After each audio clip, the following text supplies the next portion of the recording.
empty-handed.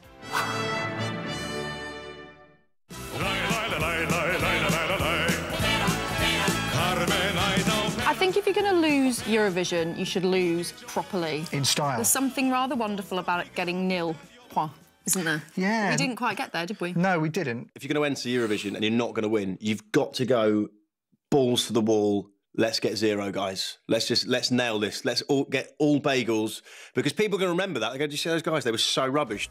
Despite finishing at the bottom 3 times during the noughties, the UK has only once suffered the indignity of receiving nil point. Sorry. So it could be worse, which brings us to the most prolifically pointless performing nations. In at number 5, we have Finland, receiving blanks in 63, 65 and a literal bomb out by Kojo in 82. It's a lottery, and some nights people will be in the mood for a song about bombing yourself. Which sounds like something else, doesn't it?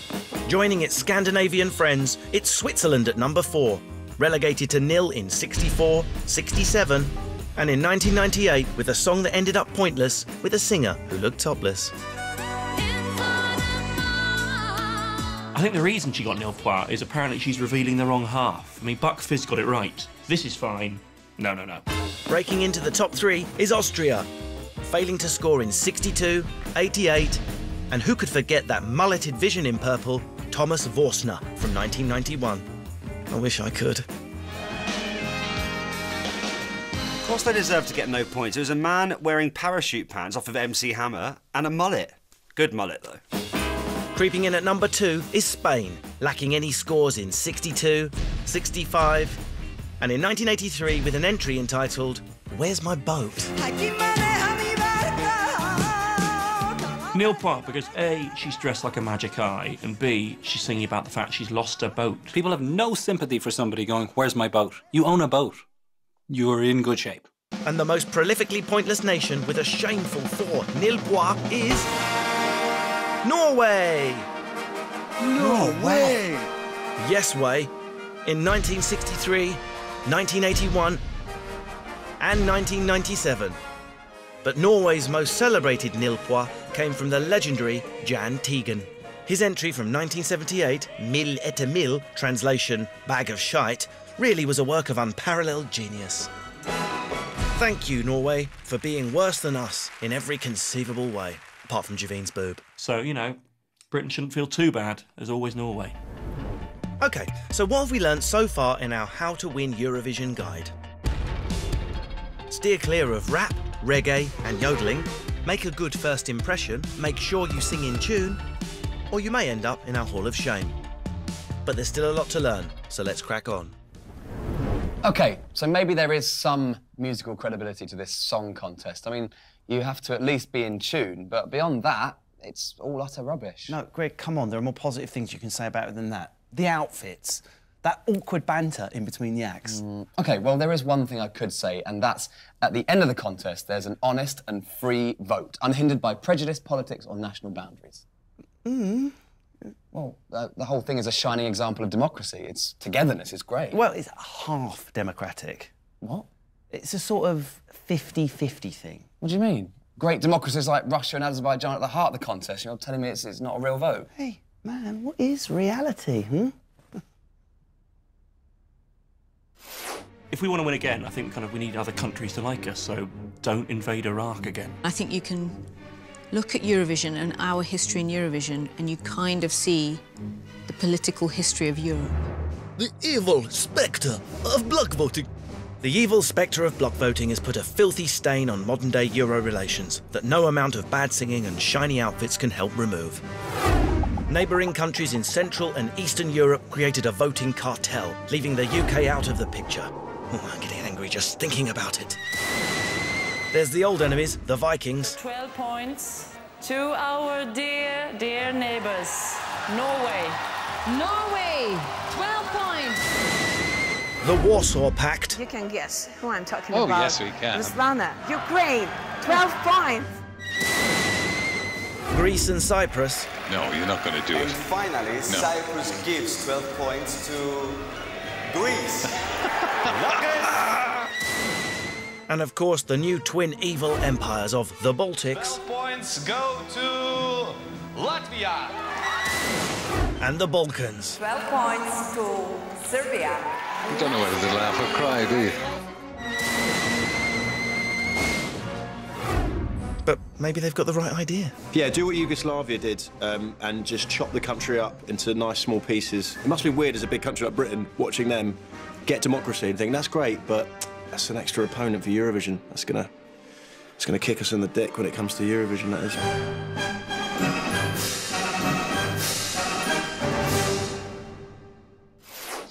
Ah, those pesky Europeans, eh, with their sandals, smelly cheese and slightly more attractive women.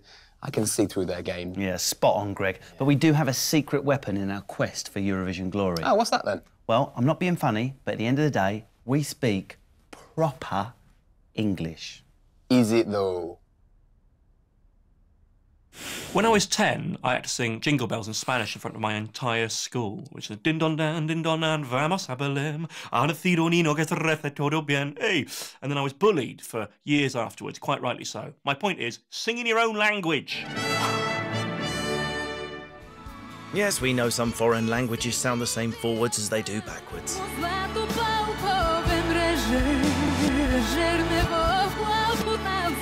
Fortunately for us Brits, singing in English means you're more likely to win Eurovision. 43% of all winners have been sung in English, so surely we have an unfair advantage. But language has always been a contentious issue at Eurovision, and there have been numerous rule changes, forcing acts to sing in their own native tongue. Here's Chelsea Healy to give us the facts.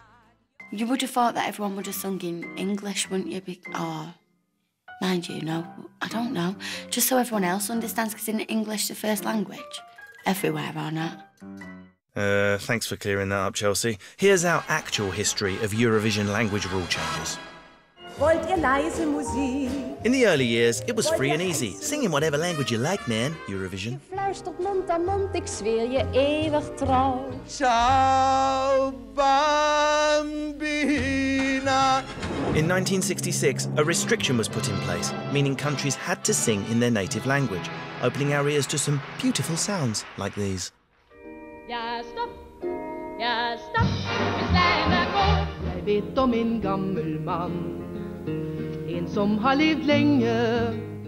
There was also controversy that year when the Mexican entry, La Cucaracha, was ruined by a drunken gatecrasher.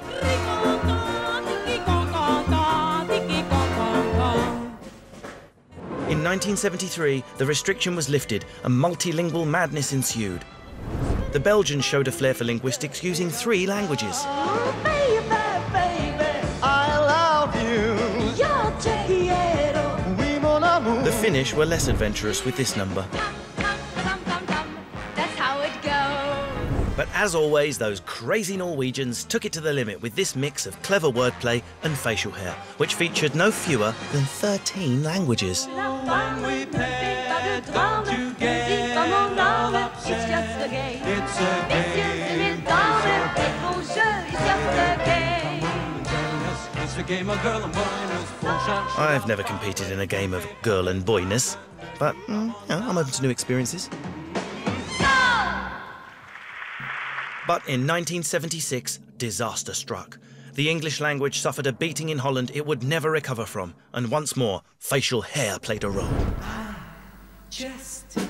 First up, the Austrians. Nice whiskers.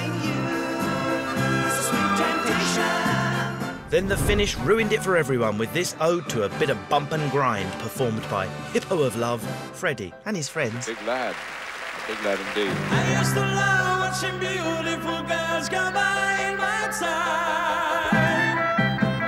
You have done like the boys do, but now finally you are mine. Freddie and Friends from Finland. It's very catchy. It made up for its strange use of English language with a fairly easy-to-follow dance routine.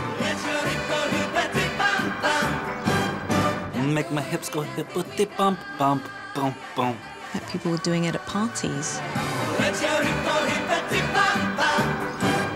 Make my hips go hippity pump pump. Something I imagine Freddie's never done.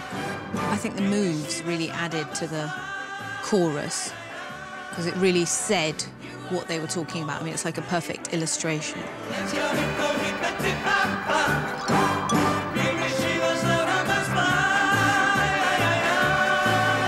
They're a weird-looking group. They look like a cult. I imagine after this, they all just kind of held hands and took a tablet. Hippity Bump Bump signalled the end of English language entries at Eurovision for 22 dark years. Except for us, of course. If we so much as speak foreign, we get an upset tummy. Although some of the foreign language entries during that period managed to get round the ban. Hold on, what was that?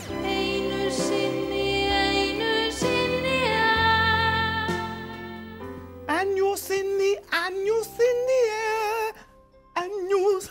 You love it? Anus in the air. What are you singing? They're not singing anus. Really? No, they're singing annuals in the.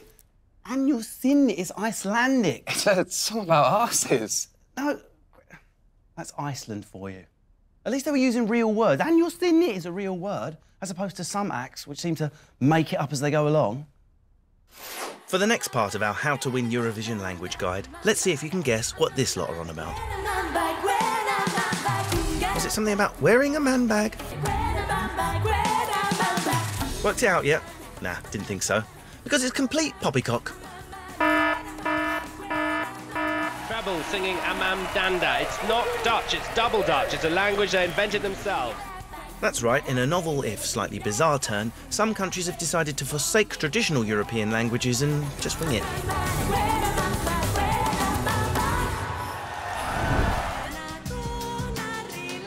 Take the Belgians. In 2003, their entire song was made up and featured a series of hand gestures, which only left people even more confused. Using sign language has been picked up by plenty of others.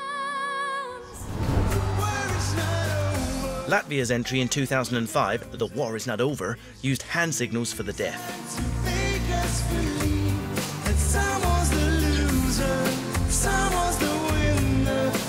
I can think of a slightly more appropriate hand signal for these guys. One other tactic for overcoming the language barrier is just to sing less.